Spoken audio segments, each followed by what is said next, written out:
Já comandei aqui, Nelson. Vou ver Ah, se... Vou ver. Ele demora um pouquinho, né? Já comandei. Pronto, vai começar agora. tá ótimo. Boa noite, pessoal. Hoje a gente vai falar sobre uma metodologia que é muito importante dentro da área de gestão de risco, principalmente para quem estuda engenharia econômica, né, engenharia industrial ou de produção, que é usar, digamos, os recursos que a gente tem, que são recursos limitados, da melhor forma possível, né? E essa técnica daqui é uma técnica que foi desenvolvida, foi não tecnicamente desenvolvida, mas começou a ser aperfeiçoada na época da Segunda Guerra Mundial, quando as tropas precisavam otimizar a utilização do recurso que tinham, né? Sendo não só recurso humano, mas também farda, comida, diesel, material bélico, e como as frentes eram dinâmicas, né? Você precisava ter um estudo de logística. Esse estudo de logística começou a ser trabalhado, né? Exatamente com essas técnicas de, inicialmente, modelos de otimização linear. Aí foi desenvolvido o Simplex, que é um algoritmo para otimização linear. E hoje em dia tem algoritmos mais sofisticados, que são algoritmos analíticos, né? GRC, que é utilizado no método que o professor mostrou na aula passada, o método de Solver, mas que também nós utilizamos a mesma metodologia para calcular a solução ótima, né? A solução ótima, ela é baseada na melhor escolha da utilização dos nossos recursos. Então, eu vou compatibilizar aqui, compartilhar a tela com vocês do curso.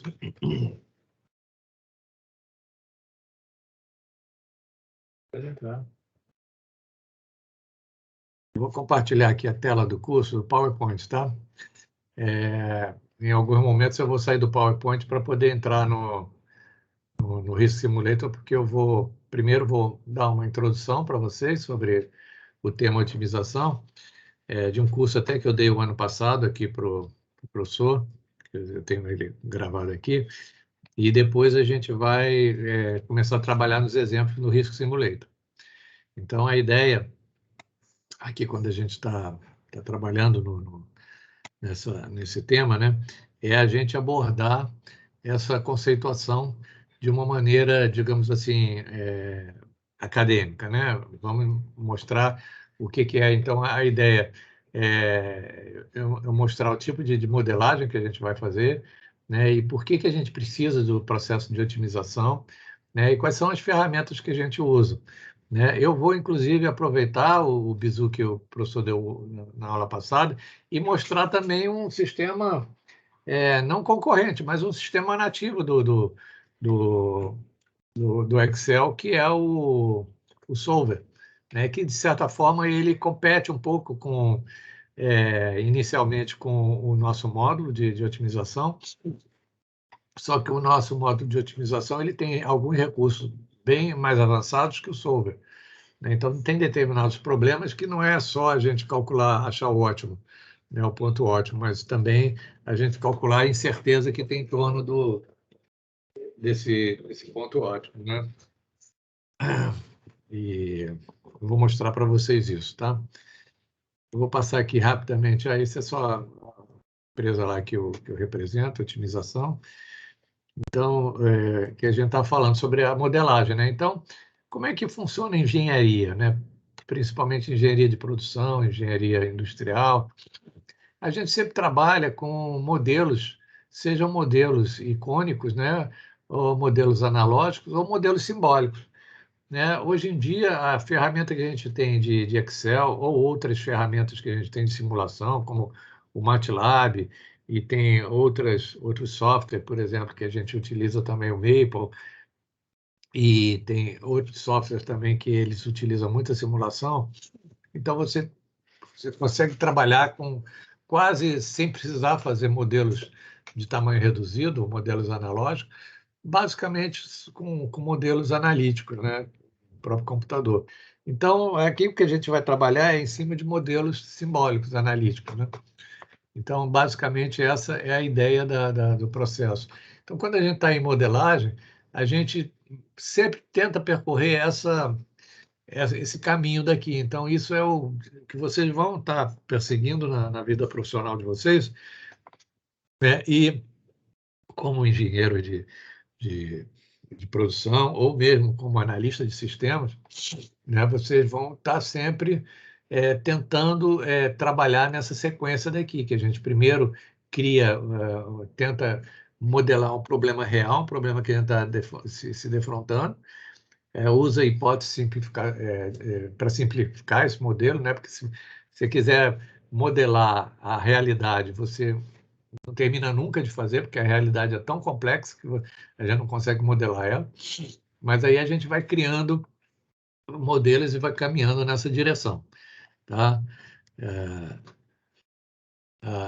E aí, o que acontece? Essa metodologia que eu vou mostrar para vocês é uma metodologia que a origem dela é na parte de logística, né? Foi logística de guerra, mas depois ela foi expandida para várias outras áreas da indústria, né? Como, por exemplo, posicionamento ótimo de antena de transmissão de celular. Então, você vê que na rua ou nas estradas você tem as antenas de celular. Então, o pessoal eles calculam qual é a melhor posição, de forma que você reduz o seu investimento.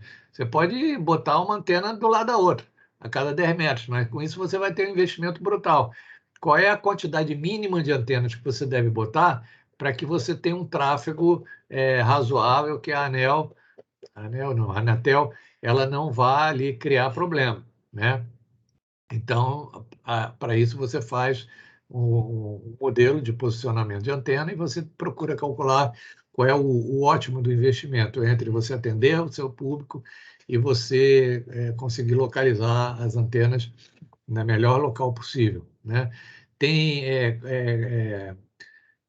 layout de equipamentos e terminais multimodais, né? Então, quando eu estava fazendo doutorado, eu trabalhava em alguns projetos desse daqui, né? Projeto de Porto lá de Vitória, etc., para calcular a melhor configuração, por exemplo, da chegada dos trens com o minério, aonde vai ficar cada pilha, para compatibilizar com a chegada do navio. Nem todos os navios podiam receber todo tipo de material, então você tinha que ter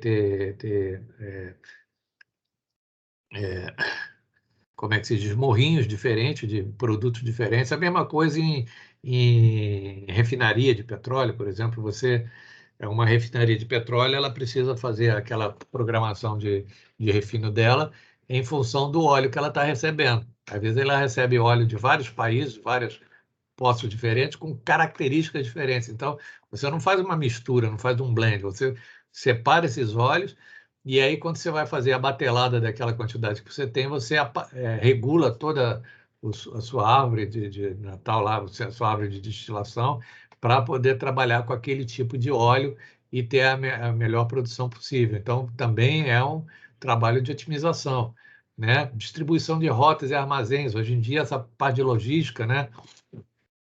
Que é tão badalada, haja visto o que está acontecendo, a revolução que está acontecendo lá nos Estados Unidos com a Amazon e outros concorrentes, né? Realmente eles estão montando estruturas fabulosas, né? Daqui a pouco a gente, como tem alguns comerciantes que já estão prometendo de entregar a você um produto que você compra na internet com 2, 3 horas, você está recebendo na sua casa. Então, para isso, você precisa montar um problema de logística e como é que você faz isso é através de otimização, né? O processo que a gente estuda, digamos, a posição onde cada armazém vai estar, tem armazém principal, armazém intermediário, tem tipo de veículo de grande porte, médio porte, veículo de curta deslocamento, motocicleta, enfim, tem uma infinidade imensa de meios possíveis e você, como é que você otimiza isso? Através de otimização. Então, eu estou mostrando aqui alguns, digamos assim, na área de engenharia, mas também tem na área de finanças, né? Quando a gente, você vai lá, por exemplo, outro dia desse eu fui pegar um empréstimo lá no banco, aí a gerente me fez uma série de perguntas para tentar identificar qual é a minha característica de investidor. Eu falei, minha senhora, eu não sou investidor, eu sou consumidor. Eu estou pegando empréstimo para poder pagar a dívida.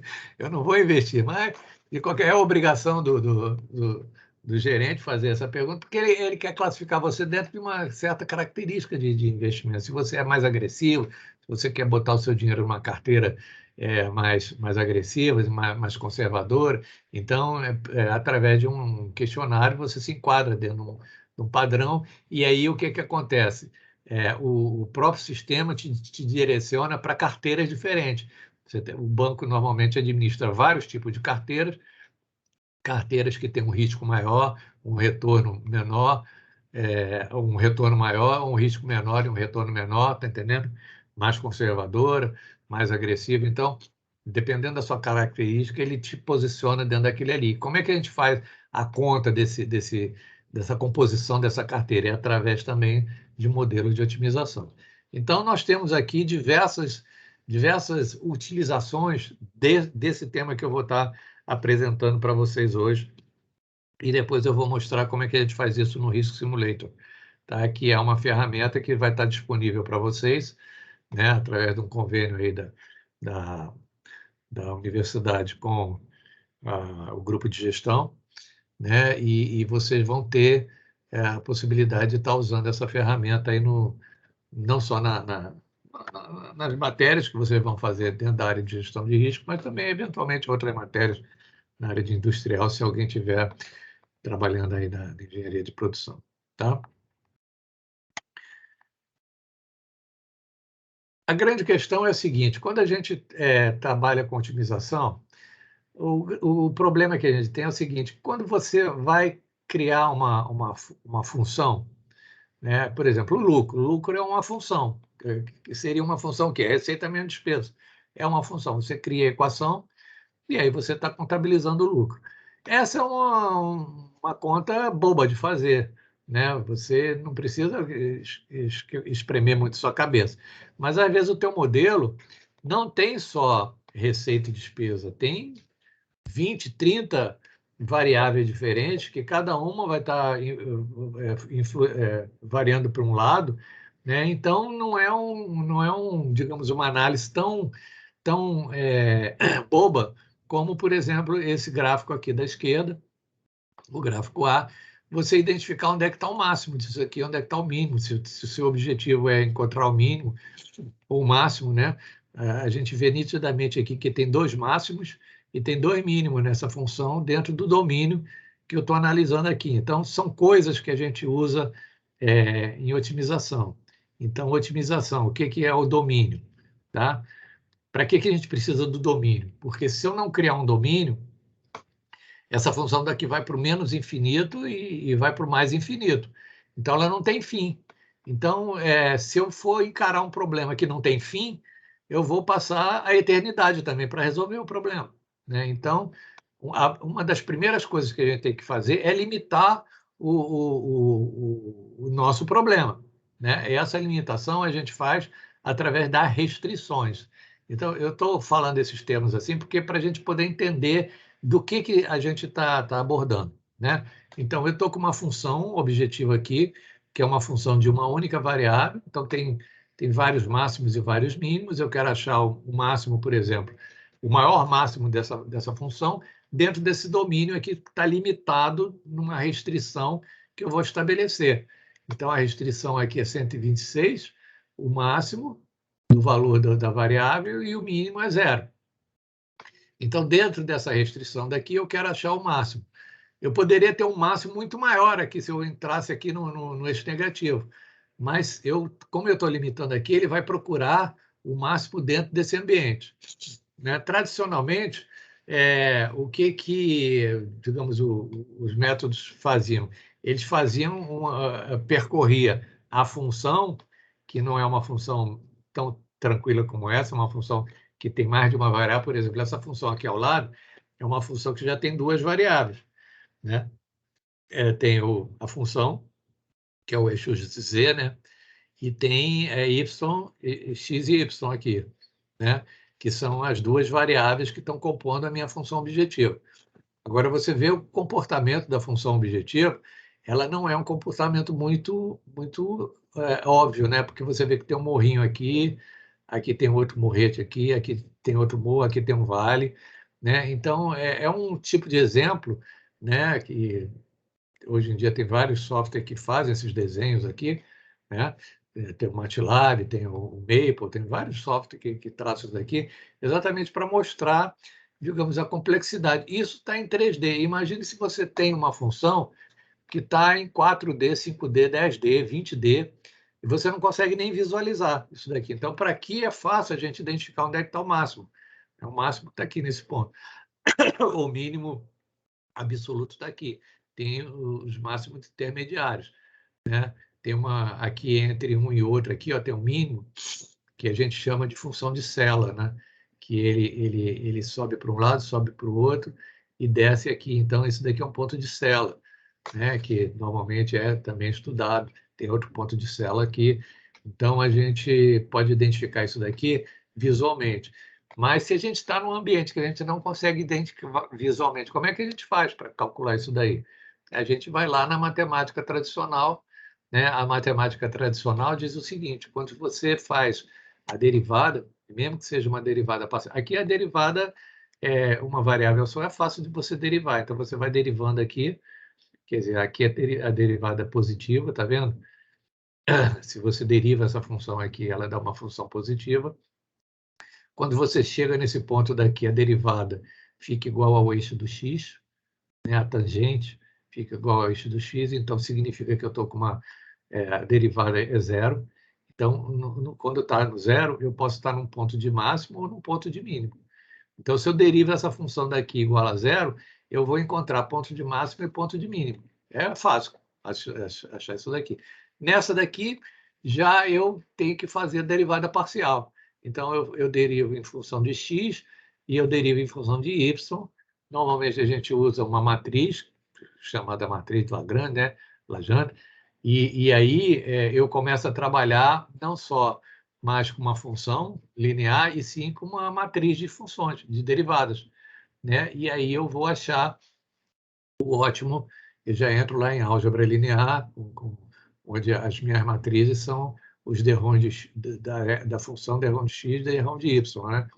Então, derrom de x significa eu fazer esse caminho daqui, esse corte daqui, na direção de x.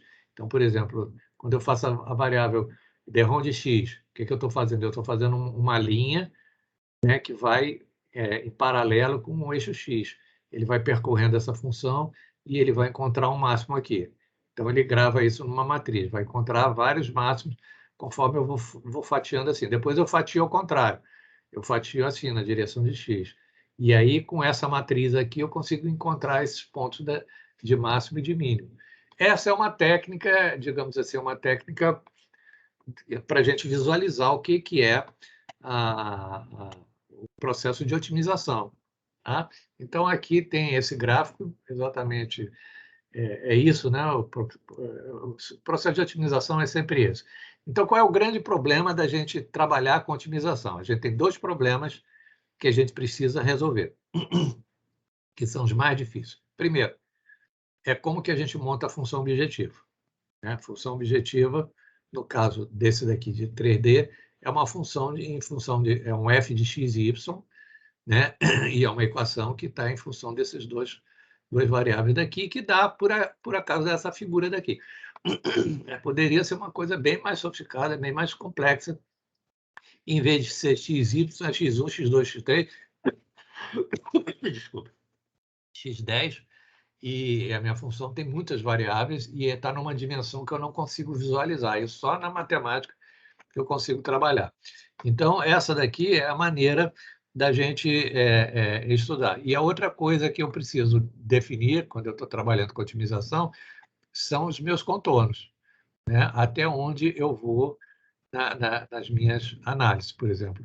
eu vou fazer uma avaliação de ρ de x aqui nessa direção, mas eu tenho que ter um ponto de início e um ponto de fim, né? Porque senão eu vou desde menos infinito até mais infinito, só para fazer essa varredura daqui eu vou levar a vida inteira para fazer. Então eu preciso, como eu tenho um tempo limitado para resolver o problema, eu preciso limitar também o meu espaço, né? Então aí é que entra as restrições. Então, as restrições é exatamente para a gente limitar o espaço. A questão do simplex é que, como eu trabalhava com digamos, modelos lineares, né? Então, o que eu fazia? Por exemplo, eu tenho esse espaço todo roxo aqui, cor de rosa, pink, sei lá qual é essa cor daqui. Eu tenho todo esse espaço daqui, que é espaço de solução, mas eu tenho essas restrições daqui, que são essas linhas retas. Você vê que, por isso que é linear, é tudo linear, né? Então, eu tenho essa função daqui, que é o z, que é esse espaço daqui de solução, mas eu quero saber, sujeito a que restrições. A cada uma dessas restrições daqui é uma reta dessa, né? Então, esse espaço daqui ele está limitado ao x e o y, e a essas... Aqui não está botando que x... Ah, está aqui, ó. X maior do que zero e y maior do que zero. Que restrição é essa daqui? Exatamente esses dois eixos daqui. Tá? Então, o x é maior do que zero e o y é maior que zero. Então, só esse quadrante daqui é que tem solução viável para essa função daqui, que é uma função linear. Tá? Função linear é aquela chapada aqui, chapadinha, né? E as outras restrições são essas fronteiras que eu vou delineando aqui. Como é que eu calculo o máximo disso aqui? Eu vou andando aqui nas fronteiras, né? Eu vou andando nas fronteiras, como ele é chapado, o meu máximo vai estar em um desses pontos daqui, né? Eu vou andando, o algoritmo vai percorrendo esse caminho daqui, o simplex, até ele achar uma solução que diz que esse valor de z aqui é o valor máximo que tem. Tá? Então, esse é assim que funciona o método tradicional de otimização linear. Tá? Isso aqui é só o exemplo, né? Eu só quis retratar no software de desenho aquela função lá, mas nada demais. Então, a maneira como a gente faz esse cálculo é isso, né? Então, eu maximizo uma função sujeita a essas restrições daqui. Normalmente são restrições lineares, né? Então, eu vou fazendo os cortes de restrições lineares e aí eu vou percorrer a borda, a fronteira, para ver qual desses pontos daqui que é o máximo. Porque, por exemplo, daqui, entre o f e o h, é claro que a função está crescendo de valor. Então, eu sei que o h digamos, tem um valor de x, de y, né, maior do que o f. Então, o h ele predomina em relação ao f. O g, por outro lado, também. Então, eu percorrendo esse caminho daqui, eu vou achar qual é o tamanho ideal. Também, em cima dessa técnica daqui, tem as folgas que você faz, que são que chama de margem, né?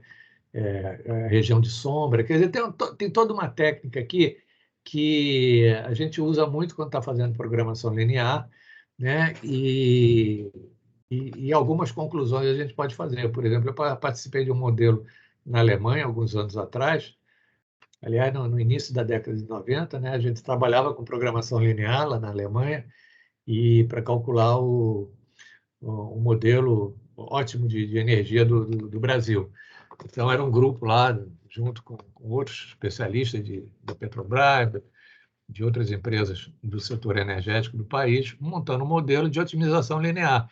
Então, o que a gente fazia era exatamente como é que a gente vai fazer uma programação de investimento para o país, 20 anos para frente, de tal forma que os recursos sejam utilizados da melhor forma possível, quer dizer, o petróleo, energia nuclear, biomassa, eólica, solar, etc.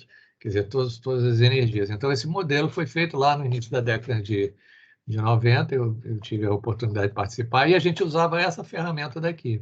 Então, tinha o tal do Shadow Price, quer dizer, é toda uma sofisticação, que é bem característica de um modelo de linear, né? O que acontece é que esse é uma limitação. Uma limitação por quê? Porque, primeiro, os nossos problemas não são lineares, não são chapadinhos, não são bem comportados, apesar de que até hoje, por exemplo, a programação de geração de energia elétrica é feita num modelo linear, né? É um modelo muito sofisticado, mas é feito em cima de modelo linear. E eu não sei se o pessoal do CEPEL ou de outra, do EPL, mudou essa matemática, mas até então era um modelo que tinha se desenvolvido exatamente nessa época em cima dessa tecnologia de otimização linear. Por isso que não é, digamos assim, a gente não pode, não é um modelo bem comportado, né? Esse modelo de, principalmente a parte de preço, né? Preço de energia elétrica tem algumas restrições. Então, no percorrer desse caminho, o pessoal foi tentando desenvolver uma série de maneiras de resolver esse problema, dado que o nosso mundo não é um mundo linear.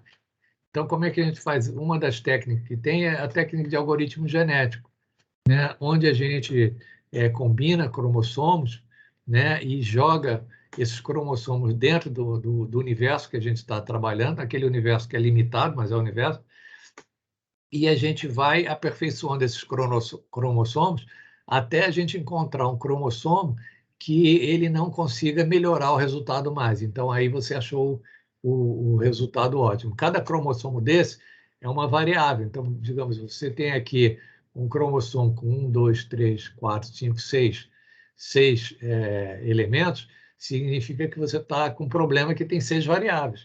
Então, você quer ver qual é a melhor combinação para poder achar o ótimo, que a gente chama de gene, né? Gene, cromossomo, é o conjunto, gene é a variável, né? Então, esse daqui é o famoso algoritmo genético. Tem outros algoritmos, além do genético, que são algoritmos também usados, por exemplo, o algoritmo da formiga, né? Que a formiga também ela vai percorrendo uma trilha até encontrar a comida, e aquilo ali ela vai jogando feronômio, enfim, uma proteína lá que eles têm que dar o cheiro, né? E ali a quantidade de trilha que tem um feromônio mais forte é a trilha que indica onde está a comida. Então, por isso que a formiga sabe onde está a comida e rapidamente faz aquela trilhazinha e elas vão lá na comida, porque alguém encontrou aquela comida e foi jogando feromônio no caminho. Foi a história do João e Maria, né? Foi jogando um grãozinho de feijão no caminho para poder, depois, na volta, saber qual foi o caminho que percorreu. Tem outras técnicas também, como se fosse uma aranha, né? Ele aumenta, a aranha tem várias patas, então vai andando por cima daquela superfície de N dimensão, aí você vai ampliando e reduzindo o tamanho da amplitude da sua caminhada dentro da função objetivo até poder encontrar, porque um dos grandes problemas que a gente tem em otimização é distinguir o que é ótimo geral e o que é ótimo local. Às vezes você está num ótimo, você acha que achou a solução, mas se você andar um pouquinho mais, abrir um pouquinho mais o teu horizonte, você vai ver que tem um ótimo ali na frente que é maior do que o que você estava. E se você não tem essa capacidade de ampliar seu escopo, você termina ficando satisfeito com um ótimo local e que não é a solução. Então, você veja bem, a gente tem que limitar o nosso escopo de análise, né, dentro daquilo que é razoável, mas dentro do escopo de análise que a gente tem, a gente também não pode percorrer cada milímetro, porque senão a gente também não vai conseguir sair nunca a solução. A coisa tem que ser mais ou menos uma avaliação grosseira no começo e depois você vai refinando até ter uma avaliação mais precisa, que é exatamente o método que a gente usa aí no Solver e no Risk Simulator. Tá? Se bem que o Risk Simulator também tem esse algoritmo genético, isso daqui vem do Risk Simulator, tá? O Risk Simulator tem a maneira de você trabalhar com otimização, com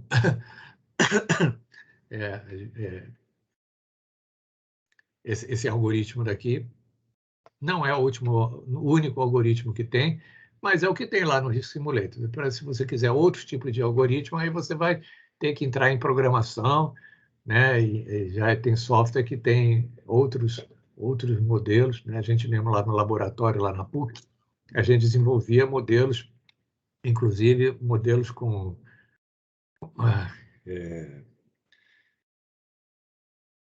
bem sofisticados. Não era minha área de atuação, mas a gente tinha lá dentro do laboratório modelos bem sofisticados, que eram modelos que avaliavam comportamento nesse ambiente assim. É um ambiente muito louco, né? Uma dimensão muito grande, você tem muitas variáveis, você precisa achar uma solução mais adequada, e a maneira de você achar a solução mais adequada é você desenvolvendo algoritmos que você não perca muito tempo, porque senão você vai passar semanas rodando um algoritmo para achar o teu ótimo, e às vezes você precisa dar uma solução em questão de dias. Então, você não tem esse tempo todo. Em geologia, por exemplo, tem muito estudo de qual é o melhor local para você furar um poço, tentativa de um poço, né? Cada vez que você fura um poço, é alguns milhões de dólares que você está jogando fora ali se você estiver furando no lugar errado. Então, você precisa realmente fazer uma modelagem antes de poder estabelecer o teu projeto, né? Então, eu queria basicamente apresentar isso daqui, e eu vou só falar para vocês, o método que a gente usa é isso daqui, tá? É o gradiente descendente. Infelizmente, eu tentei achar a aula desse gradiente descendente. Deixa eu ver, será que...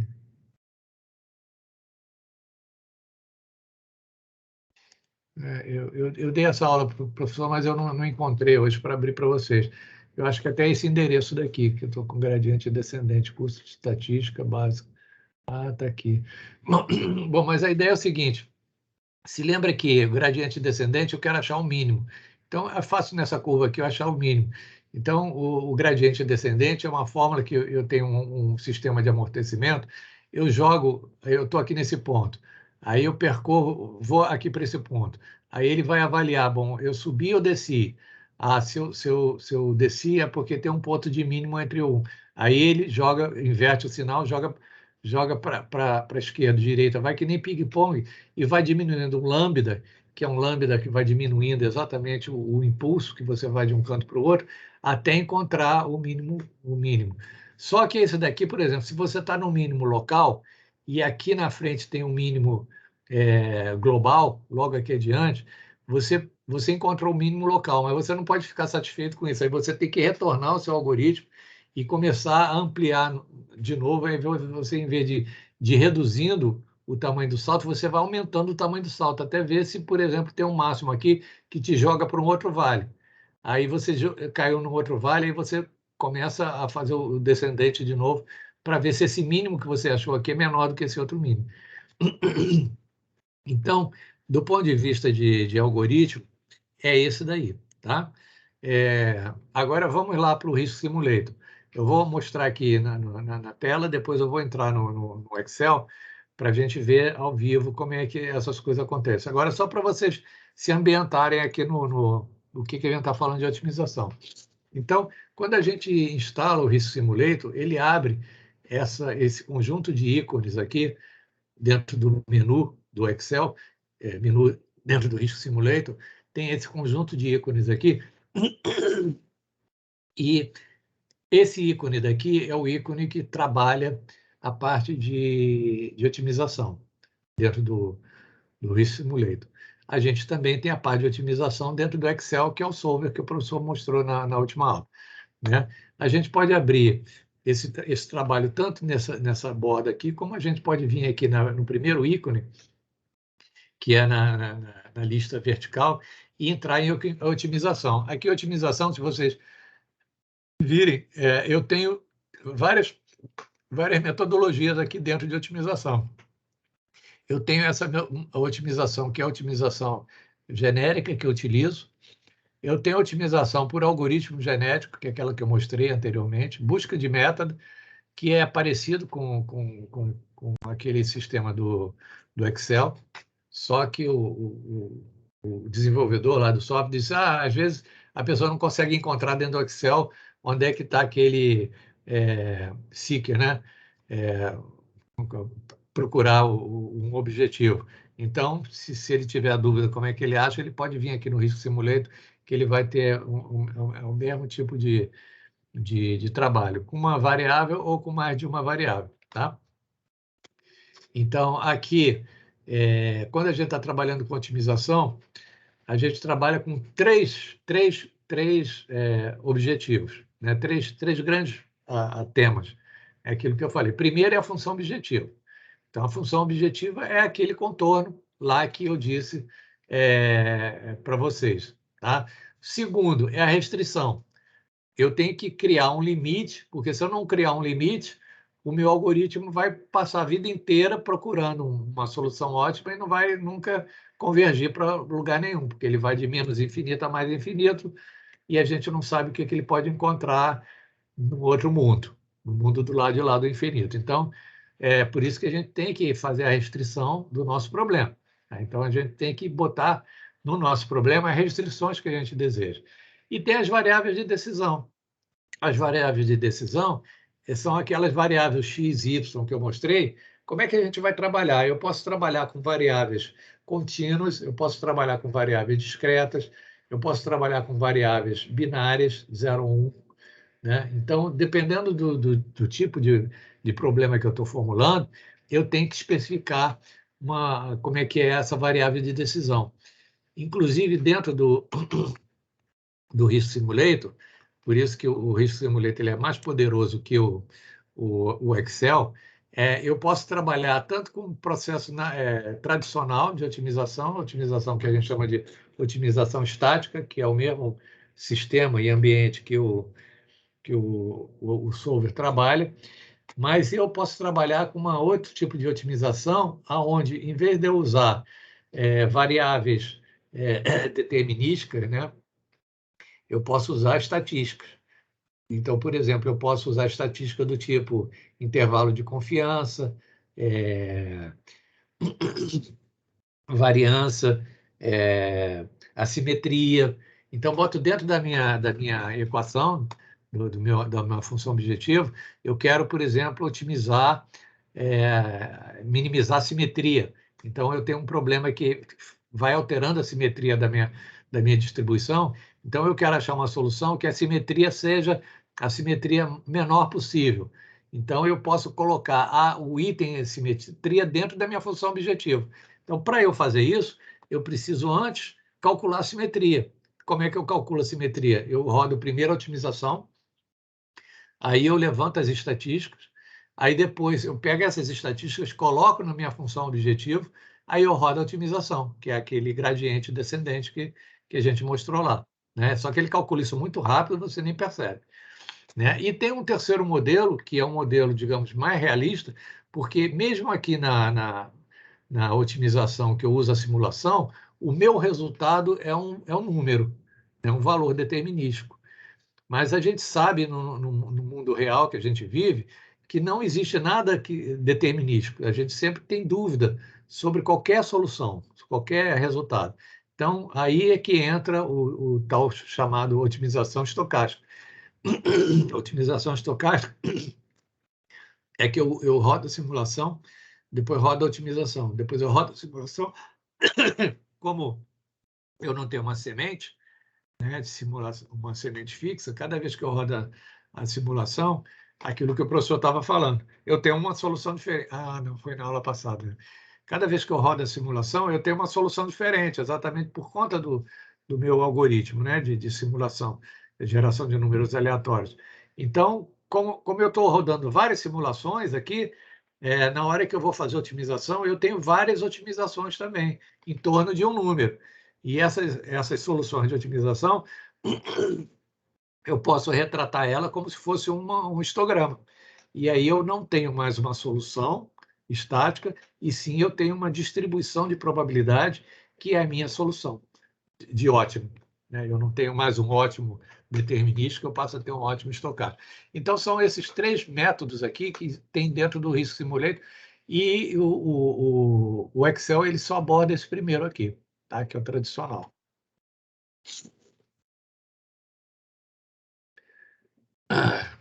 Bom, agora eu vou fazer o seguinte, eu vou sair da apresentação e vamos para o Excel, tá? Eu queria saber se alguém tem alguma dúvida, alguma pergunta. Por favor, me contribuam, porque a impressão que a gente tem que fica falando sozinho, que está todo mundo entendendo ou que ninguém está entendendo o que eu estou falando. Então, eu queria que levantasse algumas dúvidas antes da gente entrar aqui em alguns exemplos, por favor.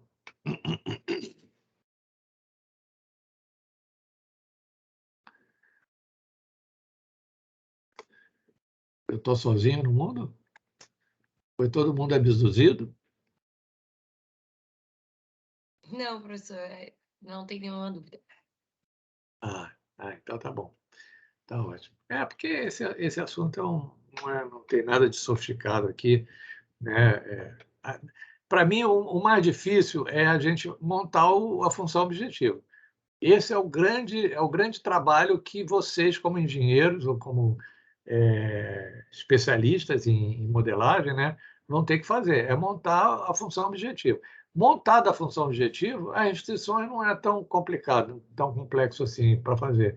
E o cálculo você pode fazer na mão ou pode usar esses recursos, tanto o Solver quanto o Risk Simulator, todos os dois funcionam, né? A dificuldade toda é a gente montar a função objetiva. Então, aqui é que está a inteligência do ser humano, né? O ser humano ele consegue realmente ser criativo nesse aspecto. Então, vamos aqui. Se eu vier aqui em otimização, que é esse ícone daqui, ele tem esses 4 elementos aqui, né?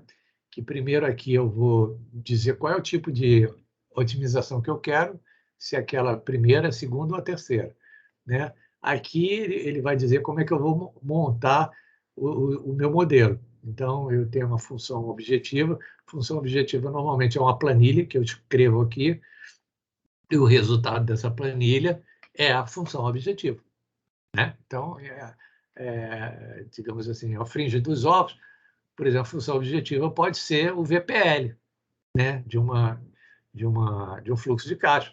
Essa pode ser objetivo, função objetiva. Eu quero que o meu VPL seja o máximo, né?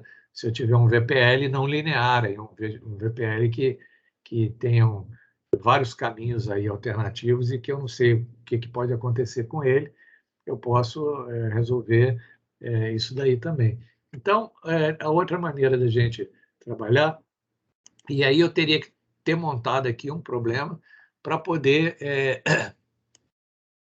rodar isso daqui. Se eu tentar rodar isso daqui sem um problema, ele vai dizer, olha, não tem nenhum modelo, né? Então você não consegue fazer o trabalho aqui com Excel. Mas essa ferramenta ela tem uma coisa interessante, que ela ajuda a gente a entender como é que funciona com modelos já pré-construídos, né? Então, tem aqui, por exemplo, o exemplo 11, 12 e 13. Né? São exemplos que o fabricante do software disponibiliza para a gente ver como é que funciona. Então, vamos aqui em otimização discreta. Tá? Ele vai abrir aqui um modelo de otimização discreta, e aqui eu vou explicar para vocês agora qual é a interpretação desse modelo. Eu falei, o objetivo é, primeiro, a gente montar o modelo, segundo, identificar a função objetiva desse modelo, né? Porque a função objetiva é que você vai maximizar ou vai minimizar, né? E aí você começa a colocar restrições. Então, vou explicar aqui esse modelo, o que é. Tá? Vamos aumentar aqui para ficar maior. Então, por exemplo, digamos que eu tenho uma carteira de projetos, né? Onde essa carteira de projetos aqui, quem calculou cada projeto me trouxe essas informações. Então, aqui tem o VPL, né, estocástico, né, tem o custo do projeto, tem a taxa de risco, né? A taxa de risco aqui é calculada, o risco em dinheiro, né? É calculado pelo valor esperado do risco vezes o risco, né? Eu não sei se eu já dei aula para vocês sobre risco, mas a ideia do risco é exatamente isso, é a probabilidade vezes o impacto. Então, aqui eu calculo o risco, que é um elemento de probabilidade, e aqui eu calculo o valor esperado. Então, aqui eu tenho o valor do risco. Tá? Então, digamos, eu montei essa equação daqui, né? A taxa interna de retorno é, digamos, a minha quantidade de risco versus o valor esperado. Então, eu estou medindo aqui a taxa de retorno sobre o risco, quer dizer, dado que eu tenho esse risco daqui e eu tenho o valor esperado, a relação do valor esperado sobre o risco é que me dá quanto que o meu valor esperado suplanta o risco, né? Então, é aqui a taxa de retorno sobre o risco. Então, são os indicadores que a gente tem. Índice de probabilidade, como é que a gente calcula aquilo ali? Foi aquele fluxo de caixa. Não, foi na aula anterior. Então, índice de probabilidade também é uma relação do custo vezes o valor esperado, o VPL esperado, né? Então, essa relação daqui é que é o índice de probabilidade que o professor disse para mim que como é que é o nome, professor? Em inglês book ou bank. Agora eu esqueci o nome. Bom, enfim, daqui a pouco, se o professor se lembrar aí, professor, o nome que o senhor disse que é o índice de probabilidade, tá? E aqui a seleção. Então, você está falando do índice de Sharpe, não? Não, no índice Sharpe não, é esse índice de probabilidade que você falou que é a margem de... Não é... A taxa de... Agora também esqueci, cara. Mas em inglês porque aí é C4 mais D4 sobre D4, então é C4 mais D4.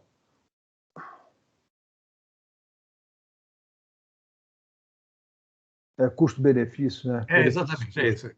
É o custo-benefício. Eu estou com o nome em inglês, mas em português é isso, é custo-benefício. É o custo-benefício. Eu traduzi isso daqui em índice de probabilidade, porque eu peguei lá do inglês, mas eu acho que a gente deveria adotar aqui o custo-benefício, que é o que a gente usa aqui. Custo-benefício, Tá. Então, esse daqui é o problema. Montei o problema aqui. Então, eu tenho 12 projetos, né? Agora, vamos ver a restrição. Quais são as restrições que eu tenho para resolver esse problema daqui? É um problema de investimento. Eu tenho que investir em determinados projetos, são 12 projetos, mas eu não tenho dinheiro para investir em todos eles. Qual é o dinheiro necessário para investir em todos eles? É esse daqui, a soma deles, né? Então, essa soma daqui é que dá o capital necessário para realizar todos esses projetos. Eu não tenho esse capital. Eu tenho parte desse capital, né? Então, e aí acontece a primeira restrição, ou seja, eu só tenho, digamos, 5 milhões são 17 milhões, eu só tenho 5 milhões para investir. Então, eu tenho que escolher qual desses projetos daqui é melhor para o meu portfólio de investimento. Como é que eu vou medir a qualidade do portfólio? Aí que entra o índice Sharpe, que o professor falou, que é a razão entre o risco e o retorno, né? Então, essa relação daqui de risco-retorno, né, onde o C17 é o retorno, aliás, é retorno-risco, né? Foi o que o professor falou lá na outra aula, é retorno-risco, né? Então, eu quero maximizar exatamente esse número daqui, para que esse número seja o maior possível. Quer dizer, então, eu vou escolher desses projetos daqui, qual é o projeto que me faz esse número daqui ser o máximo possível, né? E a seleção, como é que é feita a seleção? Por isso que eu disse que tem as variáveis de seleção, né? Então, na minha função objetivo, essas variáveis daqui são chamadas de seleção e são variáveis binárias. Então, aquilo que eu falei do tipo de variáveis que eu posso trabalhar. Eu posso trabalhar com variável contínua, variável discreta, variável binária, aqui no caso é 0 ou 1, né? Porque eu tenho interesse também de ter uma outra restrição aqui, que eu não tenho equipe para administrar mais do que 6 projetos simultaneamente. Então, eu só tenho engenheiros e técnicos que vão poder administrar, no máximo, 6 projetos. Pode administrar 5, 4, mas não mais do que 6, né? Então, eu vou usar variáveis binárias aqui, que eu vou alterando aqui 0, 1, 0, 1, 0, 1, eu vou fazer a combinação disso daqui, vocês imaginem que se eu for fazer isso daqui na mão, eu vou passar anos fazendo essa combinação para poder chegar a um número aqui, o sistema vai fazer rapidinho. Então, vou mostrar como é que o Risco Simulator está modelando isso daqui. Então, eu venho aqui agora, vou abrir em execução, ele agora abre a janela, né, a janela de otimização, e a primeira coisa que ele diz é o seguinte: onde é que está a função objetivo? Aí eu tenho que dizer aqui na célula, bom, a função objetiva está no C19. O que é o C19? Isso daqui, ó, é o índice Sharp. Então, aquilo que eu disse, o índice Sharp é que eu vou maximizar. Então, aí ele pergunta, você quer maximizar ou quer minimizar? No meu caso, eu quero maximizar. Então, são as primeiras coisas que eu defino aqui. Agora, ele vai aqui para o método. Qual é o método que você vai usar para fazer essa otimização? Bom, vamos usar aqui o método mais simples, que é a otimização estática. Eu não vou usar simulação Monte Carlo, eu não vou usar estocástica. Eu vou usar o mesmo que o Solver usaria, né? Então, agora eu venho trabalhar as restrições. Quais são as restrições? Aquelas duas que eu falei. Então, eu tenho a restrição aqui que o D17 tem que ser menor ou igual a 5 milhões. Tá? Onde é que está o D17? O D17 está esse número daqui, ó. Deixa eu ver. Sei lá aqui. O D17 é esse número daqui. Ou seja, a soma do dinheiro que eu vou investir. Tá? Então, aqui é que está o CAPEX. Né? Então, é o seguinte, eu só tenho CAPEX para investir 5 milhões. Então, cada projeto tem um valor de investimento diferente, e a minha limitação é que a soma dos projetos selecionados seja menor ou igual que 5 milhões. Vamos voltar lá de novo para a ferramenta de otimização. Então, isso aqui eu já entendi uma restrição, e a outra restrição, que é o modelo aqui, é que essa variável daqui, que é a soma desses zeros e uns aqui, né, ela tem que ser menor ou igual a 6. Então, eu botei a segunda restrição aqui, né? A estatística não tem, porque eu não estou rodando simulação, eu não estou usando nenhuma estatística na minha função objetiva, então essa janela daqui ela fica em branco. E a variável de decisão é exatamente esse conjunto de 0 e 1 aqui que eu botei, então eu tenho que definir cada um deles, por isso que ele está em azul. Toda vez que eu tenho uma variável de decisão, ele pinta a célula de azul, para dizer que aquilo ali é variável de decisão. Quer dizer, você bateu o olho no teu negócio, aonde tiver pintado de azul é variável de decisão. Aí ele diz que é uma variável do tipo binário, tá vendo? Eu posso marcar ou desmarcar ela, por exemplo. Se eu quero que sempre um projeto entre no meu modelo, se eu quero que sempre tenha um é verdadeiro, né? Sempre vai ser... Então, eu tiro ele da minha variância, né? E eu posso marcar ou desmarcar ele aqui por essa limitação, tá? Então, se tiver tudo ok, é só eu clicar aqui em ok. Então, ele vai tá fazendo agora o algoritmo genético, né? O algoritmo de GRC, e fez várias iterações, e você vê que ele foi montando, né, o ótimo dele, a função objetivo.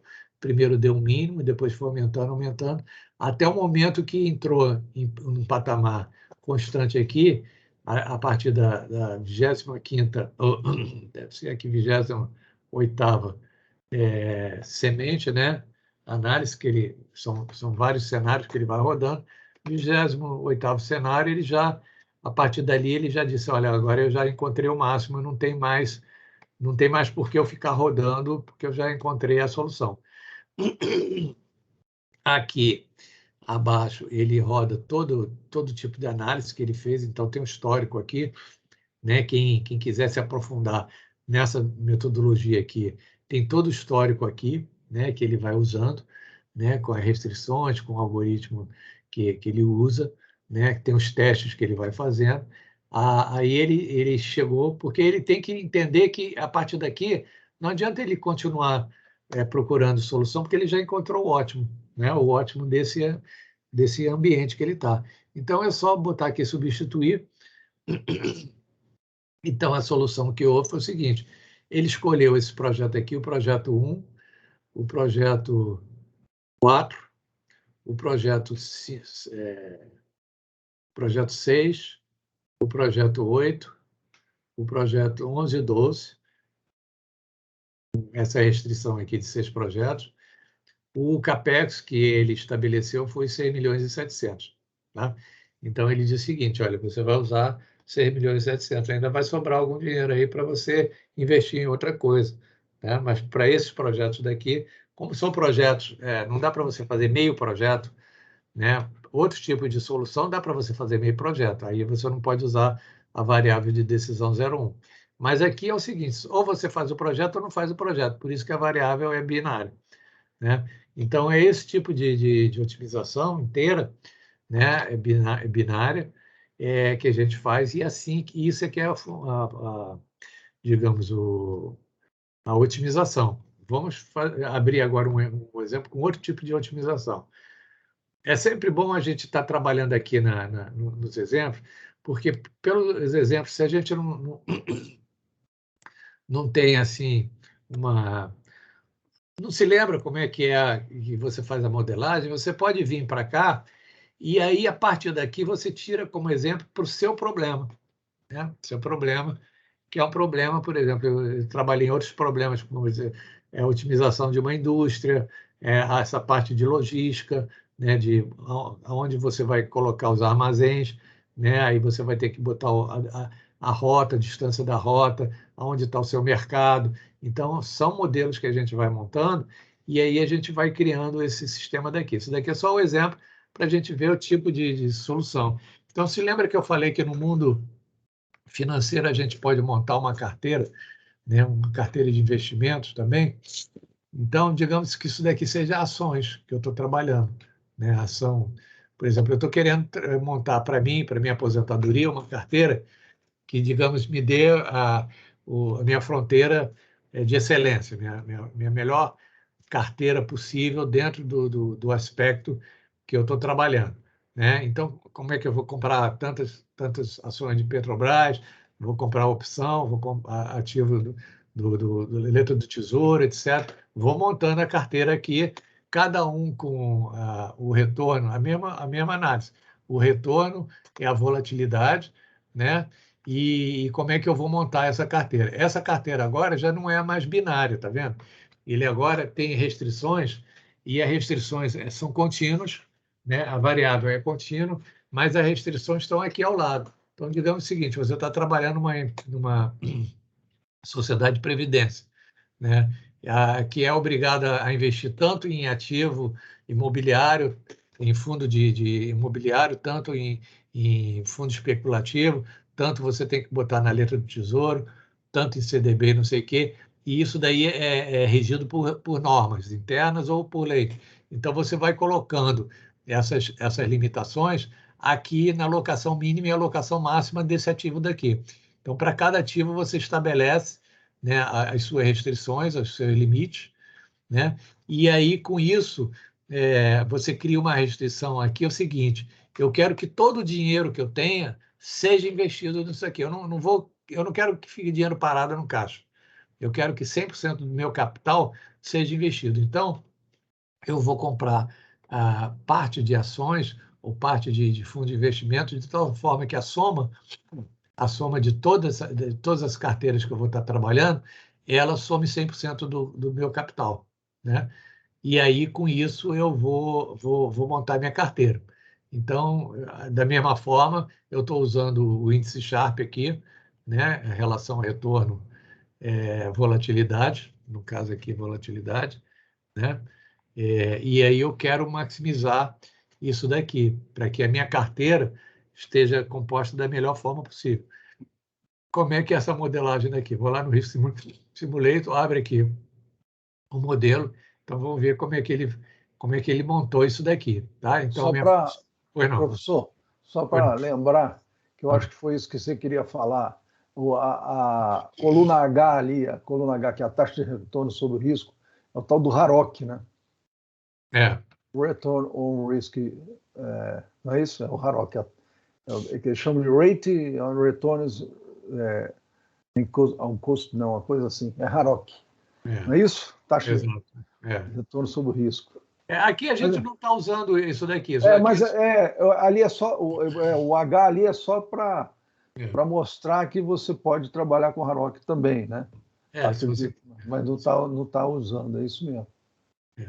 Então, digamos aqui, a gente está com esse modelo. Como é que é a montagem do modelo? Mais uma vez, a função objetiva é o índice Sharp, né, que é a relação retorno-risco.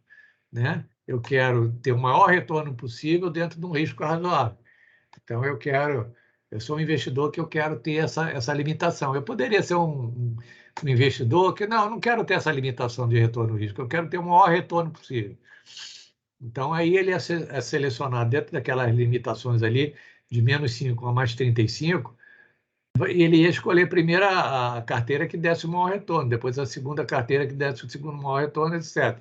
No caso aqui, eu estou usando a fronteira ótima, né? Eu estou querendo compatibilizar o meu risco com o meu retorno e trabalhar ali dentro da fronteira de Markowitz, né? Então, a ideia é isso. Agora, essa daqui é uma restrição forte. Por quê? Porque eu quero que todo o meu dinheiro seja investido nessas ações aqui, com um percentual diferente. Bom, então é maximizar, né? O método continua dentro da otimização estocástica, ou estática, né? A restrição, a única restrição que eu tenho é essa daqui, que todo o dinheiro seja investido nesses ativos aqui, né? Não tenho variável estatística, e as variáveis de decisão são exatamente essas limitações aqui. Então, cada uma dessas variáveis azul é uma variável de decisão, só que ela está restrita a essas regras daqui. Então, ela tem que ser maior do que 5% e menor do que 35%. Você pode mudar isso daqui conforme a legislação do que você está trabalhando. Então, se lá na empresa que você trabalha, por exemplo, CDB tem uma restrição, ativo fundo de imobiliário tem outra restrição, você vai montando aqui de tal forma que essas restrições sejam atendidas dentro da tua variável de decisão, né? E aí, uma vez estabelecida, é só a gente, mais uma vez, rodar, ele está calculando a otimização, né? Você vê que ele sempre procura manter os 100% e está mudando a composição da carteira, né? Com isso, ele achou, outra vez, ele achou ótimo. Só que aqui ele deu um soluço, né? Ele primeiro achou um ótimo, depois ele começou a investigar se aquele ótimo era um ótimo local, aí ele continuou investigando, aí viu que tinha um outro ótimo, quer dizer, foi para um outro caminho, o caminho começou a dar positivo, aí eu falo, bom, aquele ótimo dali, eu achei um outro caminho que dá um ótimo maior. Aí você vê que ele continuou percorrendo aqui até ele se convencer que ele estava no ótimo geral, né? No ótimo absoluto. Então, aqui ele para de fazer as iterações, né? Aqui dentro dessas estatísticas aqui, ele já gera essas estatísticas exatamente para a gente ver como é que ele faz essa conta, né? E, se não me engano, aqui tem até qual foi o momento que ele achou que era... Aí eu tenho que ver aqui onde é que ele achou que... Eu acho que foi no 20. Foi no 20. Aqui no 20, no 20 ele disse, não, a partir de agora eu não vou encontrar outra solução que possa melhorar. Então, eu venho aqui, substituo. Se eu não acho que a solução tá boa, eu posso reverter e mexer aqui no meu modelo. Se eu acho que está bom, então eu substituo. Então, ele montou essa carteira aqui, né, de ativos, e essa carteira daqui é que vai dizer para mim qual é a solução ótima que eu encontrei. Tá? Então, essa daqui é um modelo da gente trabalhar no Risk Simulator, em otimização. Mais uma vez eu digo, o grande problema não é... Você vê que usar o Risk Simulator é moleza, né? É tão fácil quanto usar o Solver. A grande dificuldade está em a gente montar esse troço daqui. Né? Isso daqui é que está a alma do negócio, é você montar o teu problema, você identificar quem é a sua função objetiva, né? A sua função objetiva aqui, no caso, é o índice Sharp, por quê? Porque você quer que ela seja otimizada, né?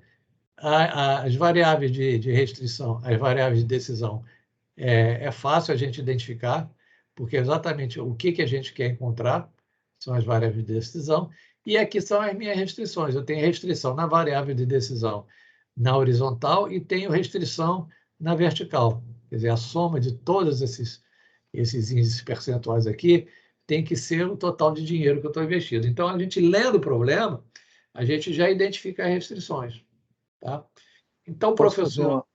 Fazer umas considerações aí, professor? Claro, claro, o senhor manda. Ó, bom, quando a gente fala em retornos analisados, é interessante que esses retornos estão anualizados, mas são retornos, por exemplo, eu dei um exemplo para vocês dos ativos, né?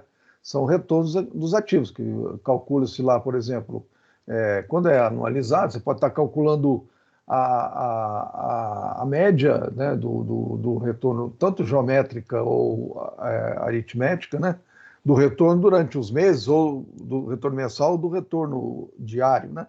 Aí você tem um retorno anualizado, tá? Quer dizer, você tem um valor anualizado, né, trazido a valor a 365 dias, né? Ele tem o retorno diário, aí você tem a média anualizada. A mesma coisa o risco é o desvio padrão daquele ano, né? Do comportamento daquele ativo naquele ano.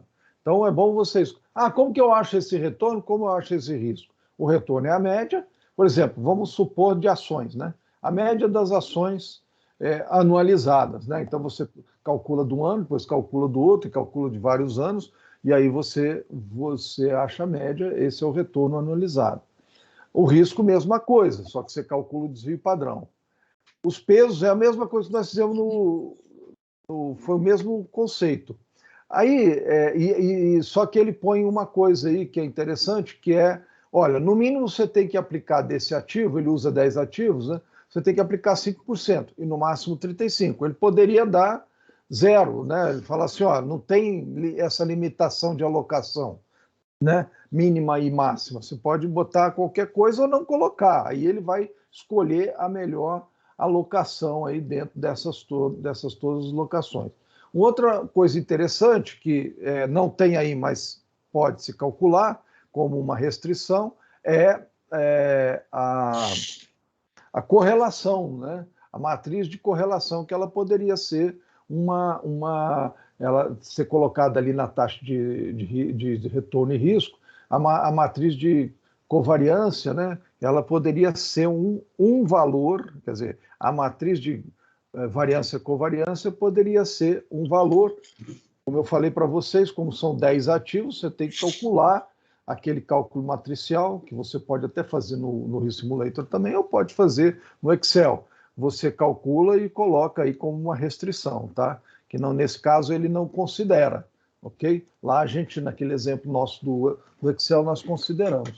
Então é isso, gente. Quer dizer, fica muito simples aí. Vou deixar o professor só para fazer essas considerações, para vocês fazerem a analogia com o que foi feito lá no nosso. Outra coisa que ele faz nesse exemplo, esses rankings aí, que também são extremamente interessantes, né? Só para ilustrar para vocês e fazer uma comparação aí com o que a gente fez na aula passada. Tá certo? Obrigado, professor. No caso, professor, eu me lembro que o ano passado você falou também sobre isso, na matéria de correlação. É o seguinte, esse exemplo daqui, ele é um exemplo, digamos assim, ele não usa simulação Monte Carlo. A correlação aqui só teria sentido se a gente usasse simulação Monte Carlo. Por quê? Porque correlação é uma coisa que a gente coloca dentro da simulação quando a gente quer evolução dinâmica. Né? A correlação de dados estáticos ela não funciona, ela só funciona quando você tem valores dinâmicos. Quer dizer, você cria 10 mil cenários aqui, então aí seria aquela outro tipo de otimização, né? Que é esse segundo método aqui, que é a otimização dinâmica, aonde aí sim eu poderia criar correlação, porque a correlação é sempre entre dois ativos. Então, por exemplo, eu posso colocar a correlação desse ativo com esse ativo daqui, né? Pode ser positiva ou negativa, e vice-versa. né? E aí eu faço uma matriz de correlação entre eles. Agora, só tem sentido se eu for rodar a simulação Monte Carlo, que é esse segundo modelo aqui. Por quê? Porque a correlação ela só atua, pelo menos na nossa análise, ela só entra em cena se eu tiver no modelo dinâmico. Se eu tiver no modelo estático, ela não altera em nada. Tá? Não nessa conta daqui, do C Sharp, do Sharp. O Sharp ele avalia a relação, ele está aqui, é uma foto estática. Agora, se eu for usar simulação dinâmica, aí sim tem sentido eu usar correlação. Por quê? Porque eu vou rodar a simulação Monte Carlos, e aí eu rodando a simulação Monte Carlos, eu vou ver o efeito da correlação nos meus ativos. Porque se eu não rodo a simulação Monte Carlo, eu não sei o efeito. Eu só tenho um valor lá de correlação, mas eu não sei o efeito, porque o efeito não é uma função. A correlação não é uma função, né? Ela pode acontecer como pode não acontecer, né? A correlação é uma coisa assim, é como se fosse uma ligação fraca entre as variáveis. Ela pode aumentar, como pode não aumentar, dependendo do cenário que a gente está trabalhando. Agora, existe digamos, a partir de 10 mil cenários, aí eu posso dizer o seguinte: existe uma tendência dessa correlação entre esses dois ativos aqui levarem os dois a subirem. Quando um está subindo, o outro está subindo. Ou existe uma tendência, com uma quantidade grande de cenário, de um estar subindo e o outro está descendo. Agora, isso só tem sentido se a gente roda a simulação Monte Carlo. Se eu estou rodando um modelo estático, como esse daqui, ele não vai alterar em nada, né? Pelo menos não nessa formulação aqui do Sharp, né? Porque a indicação Sharp é retorno pela volatilidade, né? Não tem como a gente incluir aqui dentro dessa fórmula correlação. Só se eu usasse simulação Monte Carlo. Aí, se eu usasse simulação Monte Carlo, automaticamente, tanto o retorno anualizado seria diferente, eu teria uma distribuição de probabilidade aqui no retorno, como na volatilidade. E aí, o meu indicador C# também seria uma relação de dinâmica, né? de estatísticas e não de números determinísticos. É só essa observação aqui. A gente pode colocar correlação, mas se eu colocar correlação aqui e eu não rodar a simulação Monte Carlo, não vai alterar em nada esse processo de otimização aqui. Eu não estou dizendo outro. Eu estou dizendo especificamente esse processo de otimização estática, tá? Deixa eu complementar, tá, professor? O que é o seguinte: se você vê aqui no risco volatilidade, nesse total de portfólio, se você colocar aí, coloca o cursor aí só para ver a fórmula lá em cima. Eu vou explicar melhor. Não tem fórmula, é número. Não, o risco de volatilidade total do portfólio. Tá. Isso aqui é uma média quadrática, tá? Isso aí é o desvio padrão sem a correlação. Porque se a gente for ver, cada ativo desse, o que o professor falou, ele quis dizer o seguinte: nesse caso do exemplo, é que ele não tem, ele não considera aí um histórico de valores, tá? Então, porque ele só tem o retorno anualizado e o risco de volatilidade. São então, independentes. Isso. Isso. Aí bom, aí tudo bem, aí é isso mesmo.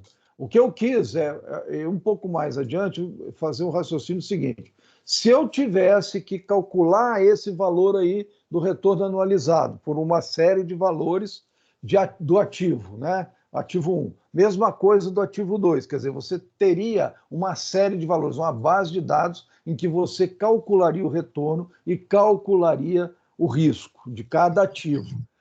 Evidentemente que pode existir uma correlação entre 2 ativos, 3 ativos, 4 ativos.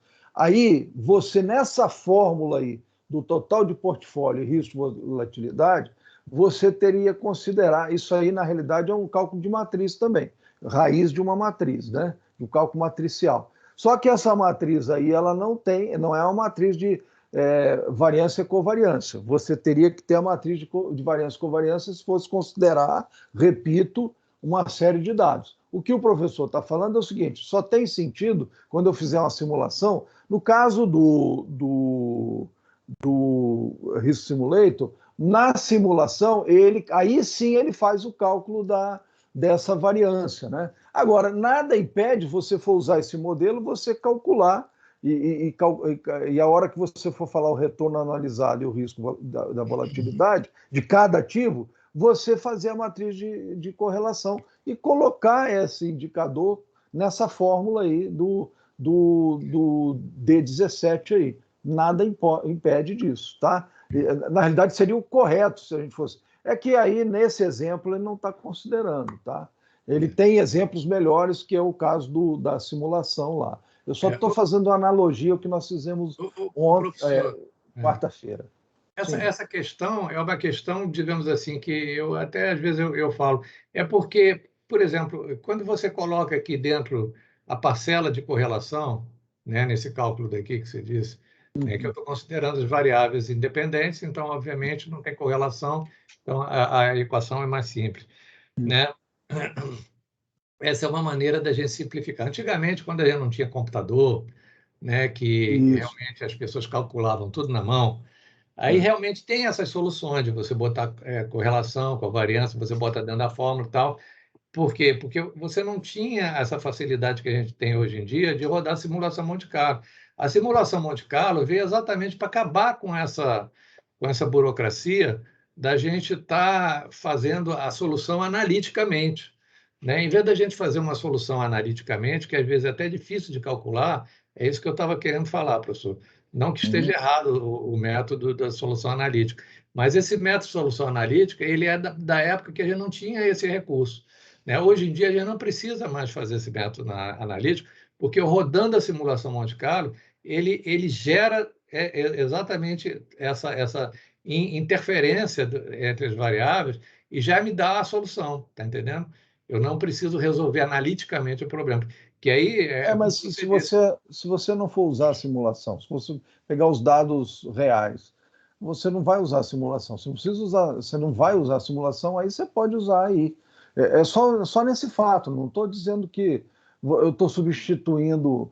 A simulação é mais um recurso, mas você pode usar só os dados reais. Se você tem 400, 500 dados de observações de um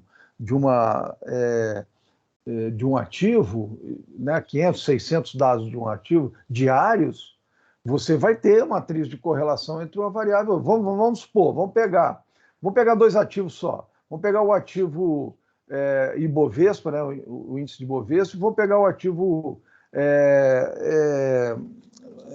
dólar, a variação do dólar. Então, retorno do dólar e retorno do Ibovespa. Você tem dois ativos. Eles são altamente correlacionados. Você pode botar os dois ativos aí, e se você for colocar só o risco e só o retorno, e esquecer de calcular a correlação, você está errado o resultado, entendeu? Ele não está completo. Aí agora você pode fazer. Quando a gente faz a modelagem aqui, ó, veja bem, eu vou fazer essa modelagem aqui que está como número, tá? O risco desse ativo está como número. Então, se eu for modelar ele como uma distribuição normal aqui, o que acontece? Eu posso associar esse daqui com essa outra variável daqui, que, digamos, é uma hiperbólica, que é alguma coisa, tá? E aí, aqui embaixo, eu boto a correlação, tá vendo? Ó? Eu coloco a correlação aqui. Então, quando eu rodo a simulação, ele está considerando essa correlação, professor. Eu estou querendo dizer o seguinte, com a simulação Monte Carlo, a gente não resolve analiticamente, a gente resolve pela equação. Só que você está fazendo simulação, Nelson. Isso não é o valor real. É só isso que eu estou te falando. Eu não estou dizendo que não é isso, que você está errado. Não é isso que eu estou falando, pelo amor de Deus. O que eu estou falando é que esse aí é uma simulação. Se eu fosse considerar o 10,54 um valor real, eu estou fazendo uma simulação, é só isso. Eu não estou tirando, está certinho. Eu entendi muito bem. Você está fazendo, coloca aí uma correlação, pronto, ele já fez o que a gente estava falando. Né? Mas é só, se você for usar o dado real, você não está simulando, você está usando dado real. Né? Ali o 10,54 é um valor médio de uma simulação. Você pode até usar a mesma média. Desculpa, professor, só um detalhe. Se eu estou usando aqui a ação da Bovespa, eu não tenho valor real. eu tenho uma estimativa, eu tenho um processo estocástico. Se eu estou usando aqui a ação da Microsoft, eu não tenho valor real. Eu tenho uma estimativa de que aquilo ali vai acontecer. Então, só o que eu quero dizer é o seguinte, quando a gente está nesse ambiente de Desculpe, simulação... Nelson, eu não vou te interromper mais, não. Não, é porque, como o meu foco é Mas se eu tenho passado, eu tenho valor real. Eu não tenho simulação. Eu tenho passado, eu tenho 400 dados passados. Eu não tenho valor real. Ninguém me garante que esse passado vai ser reproduzido daqui a um mês, Nunca, professor. nunca vai ser. Por isso que a gente tem que usar simulação. Nem te garante que vai ser da simulação. Mas a simulação é que é a maneira correta da gente fazer. O passado não me diz, o passado do Ibovespa pode daqui a um mês ser completamente diferente. Você faz simulação baseado num dado passado. Mas vamos lá, Nelson, não vamos confundir. Olha, deixa eu só fazer outra consideração, Milton. É isso mesmo, cara. A vida é essa, não tem ninguém certo nem errado. Aqui é uma discussão que a gente está levantando sobre as coisas que são dúvida, né? Não tem, isso é matemática, mas essa matemática, na realidade, isso não é matemática, isso é estatística. A estatística tem muita coisa de probabilidade, e probabilidade não é uma coisa, é uma certeza, né? Então, ele está falando uma coisa que, no fundo, se a gente for comparar, são coisas iguais. Apenas a visão dele é o seguinte: não, eu não tenho mais que ficar pegando dados reais, eu vou fazer simulação. E eu falo, não, mas eventualmente você pode pegar dados reais. Mas não existe dados reais em bolsa, porque os dados sempre modificam, não tem aquele... Se passou 400 dias, esses dias não vão se repetir. É verdade. Aí, por isso, a simulação ela é muito mais adequada, né? Então, a discussão é essa, tá? É uma discussão econômica probabilística, nem tanto matemática. A matemática, ela é exata, mas essa discussão, nós estamos querendo mostrar para vocês que não é uma coisa certeza, isso é tudo uma probabilidade, a gente está trabalhando em cima de probabilidades. Desculpe, Nelson, não vou te interromper mais, não. Eu não quero que você não me interrompa, muito pelo contrário. Olha, eu vou dizer o seguinte, eu como professor, eu sou um eterno aluno, né? Então, digamos, eu aprendi isso quando comecei a entrar no meu doutorado, tá entendendo? Eu achava que sabia de tudo, quando eu entrei no doutorado eu vi que eu não sabia de nada. E saí do doutorado com a conclusão de que eu sabia menos ainda do que quando eu entrei. Então, o que acontece é o seguinte, eu acho que a discussão ela é rica, e por isso que eu faço questão de fazer essa discussão com o senhor, que tem mais experiência em determinadas áreas do que eu, porque nós temos visão, digamos assim, diferente. Por quê? Porque eu estudei isso daqui numa época mais recente. Então, para mim, eu peguei a teoria já quando ela estava mais evoluída. E eu consegui identificar exatamente o que aconteceu, porque na matemática, eu fiz Escola Técnica Federal, estudei eletrônica, né? E as contas que eu fazia era com régua de cálculo, né? Eu, para calcular um transformador, eu usava um ábaco. Eu imagino que nenhum dos alunos que estão nos escutando sabe nem o que é isso, né? E as contas a gente fazia, não tinha calculadora. Nem a calculadora que soma 2 mais 2 igual a 4. Não tinha HP, não tinha nada, né? Era régua de cálculo mesmo. A régua de cálculo, aquela de a gente puxar aqui para um lado, para o outro, para poder fazer a conta. Então, a tecnologia, na época, era adaptada para aquela ferramenta que a gente dispunha, né? A simulação veio exatamente... Por que a simulação, hoje em dia, e digamos, eu sou o advogado da simulação aqui, junto ao seu departamento. Por quê?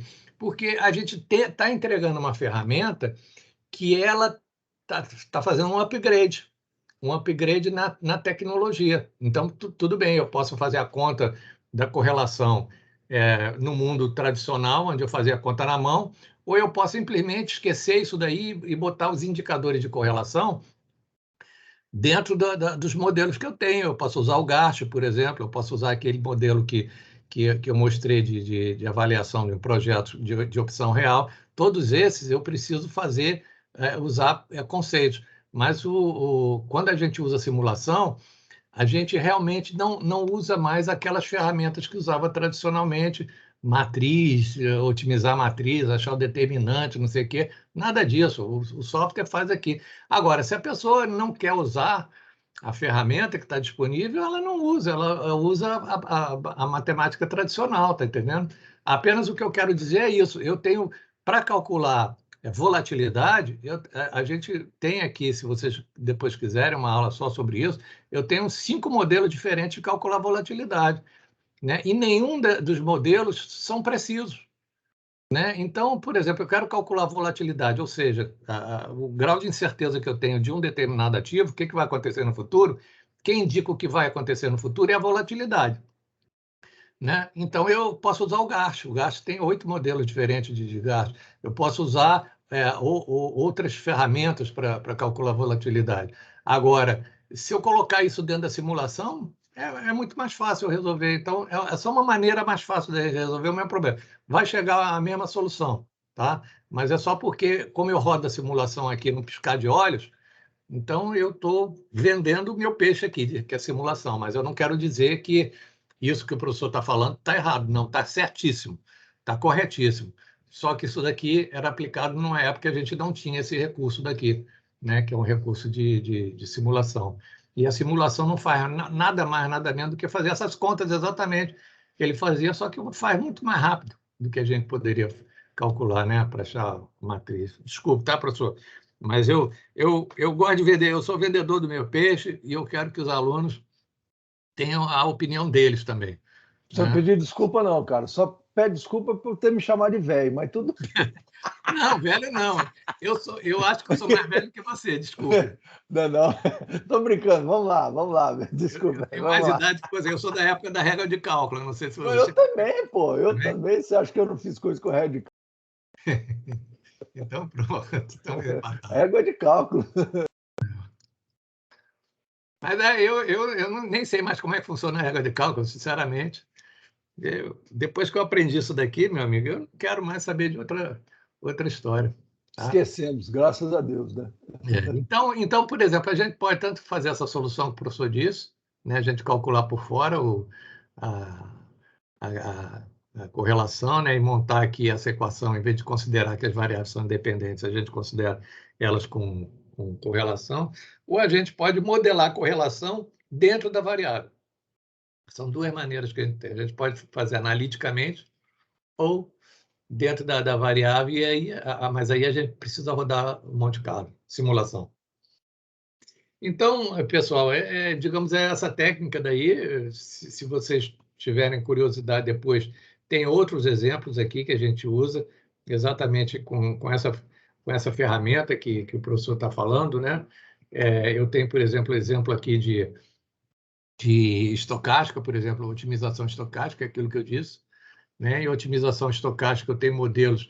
Aí sim, esses modelos aqui entra aquilo que o professor está falando, que vocês estão vendo, que aqui, ó, eu tenho essas células verdes daqui, elas são modeladas com distribuição de variável aleatória. Então, é o mesmo problema, ó, parecido, só que lá eu tinha 10 ativos, aqui eu tenho 2. Só que acontece o seguinte, agora eu estou considerando que esses elementos aqui, eles têm incerteza, não são determinísticos. Então, por trás dele, se eu for olhar aqui no Risk Simulator, tem uma modelagem por trás dele, né? Tem uma distribuição de probabilidade. Aqui, no caso, ele não está considerando correlação, ó, só para vocês entenderem como é que funciona. Então, eu abri aqui uma célula, né? E vim olhar aqui na correlação. Ó. Ele não botou correlação, mas ele poderia ter colocado correlação entre essas variáveis. É só ele abrir aqui, habilitar a correlação, e aqui ele bota um número, 0,5, por exemplo. Se ele já sabe qual é a correlação. Se ele não sabe qual é a correlação, ele pega a série histórica desse daqui, né? E compara com a série histórica do ativo 2, e aí ele monta a matriz de correlação, que é uma outra ferramenta que a gente tem aqui. Por exemplo,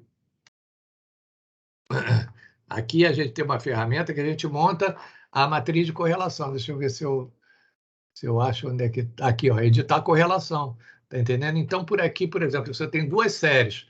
Eu coloco essas 2 séries aqui e ele já monta para mim a matriz de correlação. Se eu não estiver concordando com ela, eu posso interferir manualmente nela. Mas através de aquilo que o professor disse, através de uma série de dados reais, eu comparando uma contra a outra, eu posso criar a matriz de correlação. E na hora que eu for fazer a modelagem aqui, nesse problema, né, aqui é que eu coloco a correlação. Aqui nesse campo aqui. Então, eu coloco a correlação do ativo 1 com o ativo 3. Eu posso colocar aqui menos 0,64, 54, por exemplo. Então, eu estabeleci aqui, ou eu calculei, ou eu através de uma outra metodologia, eu calculei. Então, quando eu faço isso aqui, eu estou montando a matriz de correlação. Então, ela está montada aqui, é porque a gente não vê, mas eu estou montando a matriz de correlação. Quando eu rodo a simulação, ele vai usar essa correlação aqui para calcular esse valor daqui. Esse valor ele não vai vir de grátis, né? Ele vai vir em cima da correlação, porque esses números aqui aleatórios, quando forem escolhidos, eles vão ser escolhidos levando em consideração a correlação que existe entre essas variáveis verdes aqui.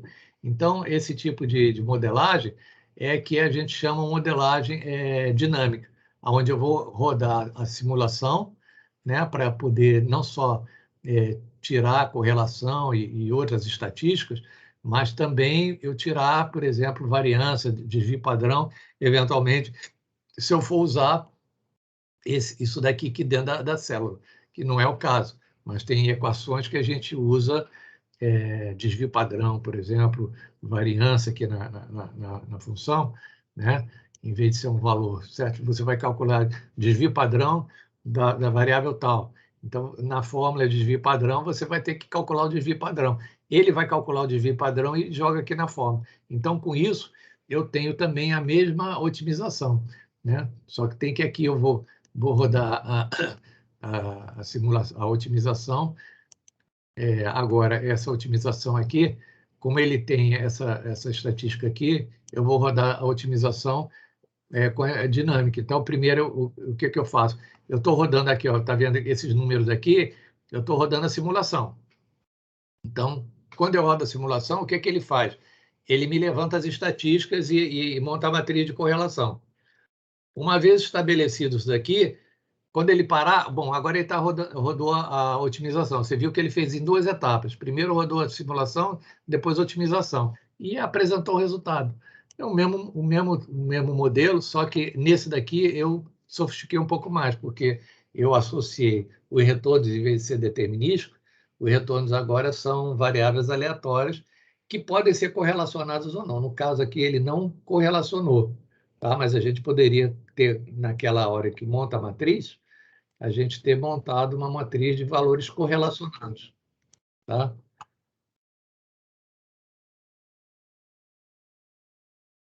Então, como essa ferramenta daqui é uma ferramenta nova, quer dizer, eu tô procurando apresentar para vocês, é que eu estou mostrando esses detalhes, tá, professor?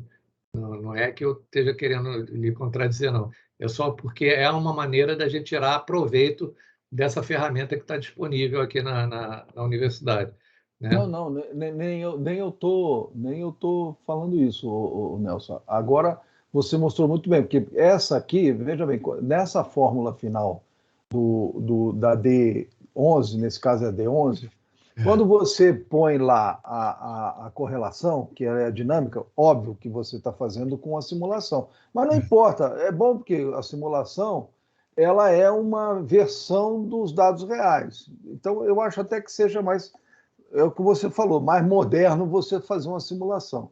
E aí o que acontece? Quando você faz essa fórmula e você põe lá a correlação, lá na distribuição, quando você vai rodar, ali, o que acontece? Esse valor do risco que está aí, que é o risco da volatilidade, ele já está embutido. Como ela é pareada, né?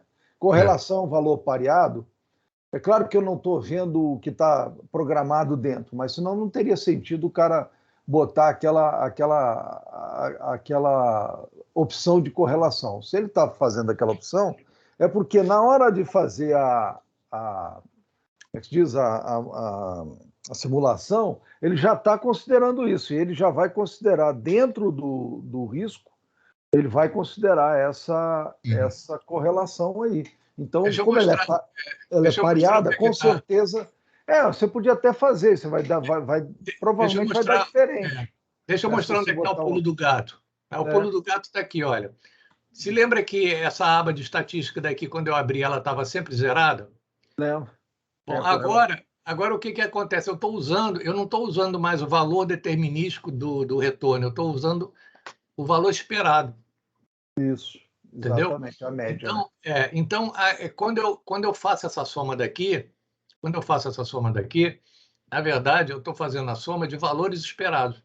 A mesma coisa é quando eu faço a soma aqui do risco de volatilidade, valor esperado.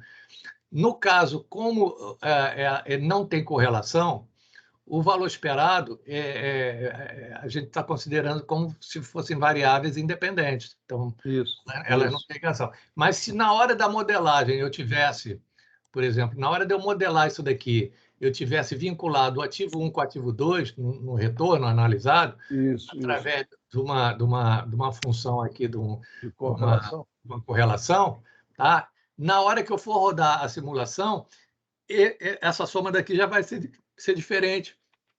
Por quê? Porque ela vai perder aquela liberdade, o grau de liberdade que ele tinha de ser independente.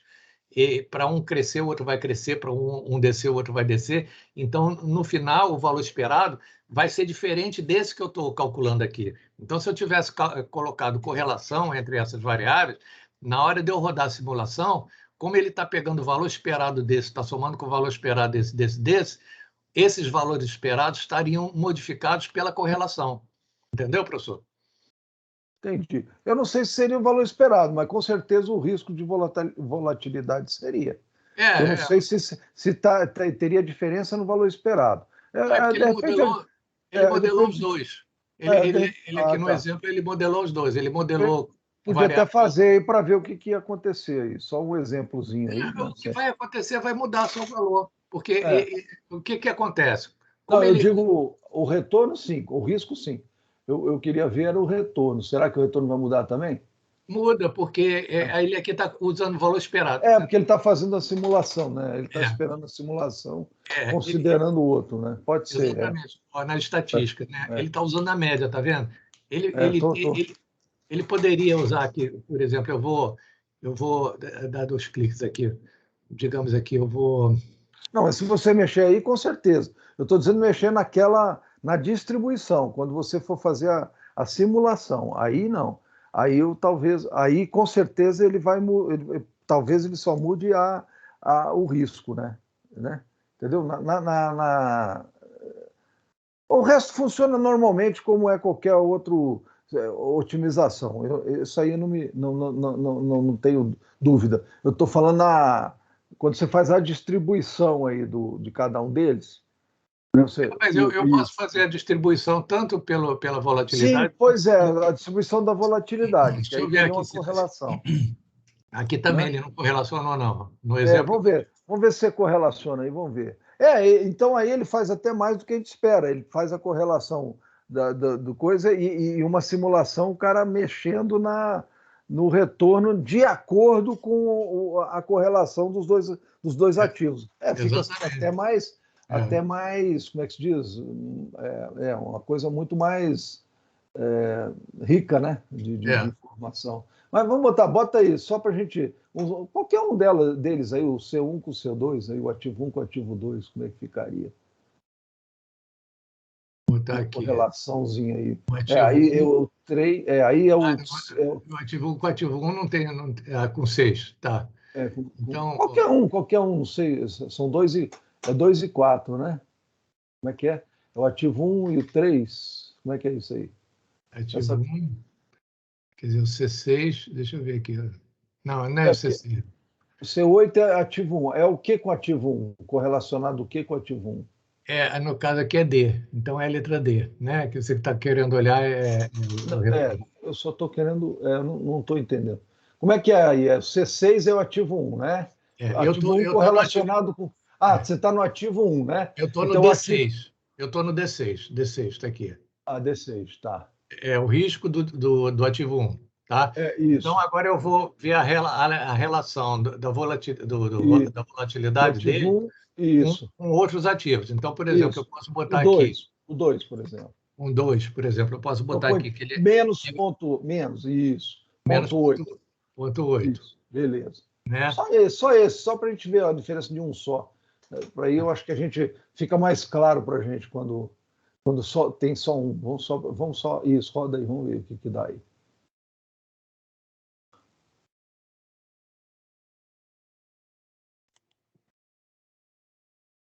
Eu acho que não vai dar para a gente ver assim o resultado, porque a gente não guardou a solução anterior, tá entendendo? Mas ele está rodando a simulação, e aí ele vai calcular o risco de volatilidade com aquela correlação. Agora ele vai usar aquilo ali para a solução. Você vê que já deu diferente o risco, né? O risco, como ele é... Olha só, deu 7 e pouco lá, deu 6,95 aí. Veja que ele diminuiu o risco. Por que ele diminuiu? Porque ela tem uma correlação negativa. E aí veja que, entendeu o que ele fez? Então, ele está aprendendo o sistema. Ele fez o seguinte, olha, como você tem o retorno dentro dessa faixa, eu não sei se o retorno foi o mesmo, mas, de qualquer forma, o risco de volatilidade ele mudou. Mudou o retorno porque... deve ter sido o mesmo. O retorno porque a gente não alterou o retorno. A gente só alterou o risco. Ele mudou o risco, né? Quer dizer, você tem aí um risco menor porque você tem uma correlação de um ativo com o outro. E aí você diminui o risco. Isso é natural. Pronto, então é isso que eu queria ver. Pronto. Olha, desde o ano passado eu estava querendo explicar isso, professor. Não, mas isso aí é isso que eu estou falando, é na simulação. Se eu fosse pegar os dados reais, eu teria que calcular mesmo. Mas isso não invalida, não é? Pelo amor de Deus, o meu amigo não tem nada, muito pelo contrário, ele faz uma coisa mais, é o que você falou, muito mais adiantada, muito mais evoluída, muito mais adequada ao que era antes, né? Que a gente tinha que calcular para ver ponto a ponto e tal. Mas beleza, legal. Eu espero que os alunos tenham entendido aí que a nossa discussão tenha sido proveitosa.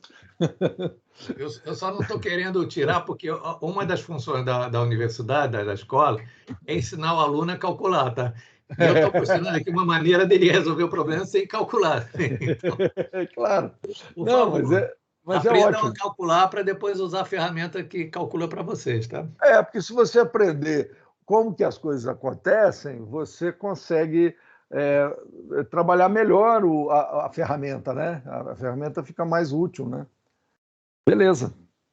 Era isso, meu amigo. Eu não sei se você tem mais alguma coisa, eu não vou mais interferir agora, eu não vou mesmo. Para mim é ótimo, porque, na verdade, eu não tinha mexido nesse exemplo de correlação. Apesar de eu ter escrito isso, colocado no livro e tal, eu acho legal essa discussão, porque exatamente força a gente a mostrar. Quer dizer, para mim foi legal eu ter colocado e mostrado que muda. Quer dizer, muda a solução. Se você coloca a correlação, muda por quê? Porque você está amarrando as variáveis. Elas não têm mais liberdade de ir para onde elas querem. Né? Elas agora, exatamente. uma vai... Elas têm... exatamente. Ela tem uma correlação com outra, então você tem uma perspectiva de ter um risco menor. Se o risco é negativo, se o risco fosse positivo, talvez aí fosse um pouco maior. Isso Exatamente. Mas enfim, esse é o bonito da coisa, né? Beleza, então, meu. Você tem... Está mostrada aqui a correlação que eu queria fazer desde o ano passado. Olha, vou soltar foguetes aqui, graças a Deus, consegui lhe mostrar que dá para a gente colocar a correlação nesse solver aqui, nesse nosso otimizador. Beleza, então, gente. Terminou, meu amigo? Terminei. Então tá. Então, segunda-feira a gente volta com outro assunto. Não sei se o professor vai querer continuar alguma coisa, mas isso eu converso com você então, Nelson. A otimização, agora, o difícil é aquilo que eu falei, a otimização. Usar o software, o solver ou o Risk Simulator é fácil. Em 2 horas a gente aprende. O difícil é fazer essa modelagem aqui. Montar o problema. Isso montar o problema. Então, não aí tão... que vai entrar a criatividade e a inteligência do aluno, né? Montar o problema. É isso aí. Então tá, gente. Até a próxima aula. Eu vou terminar aqui a gravação. Acho que nós já gravamos o suficiente. No question? É.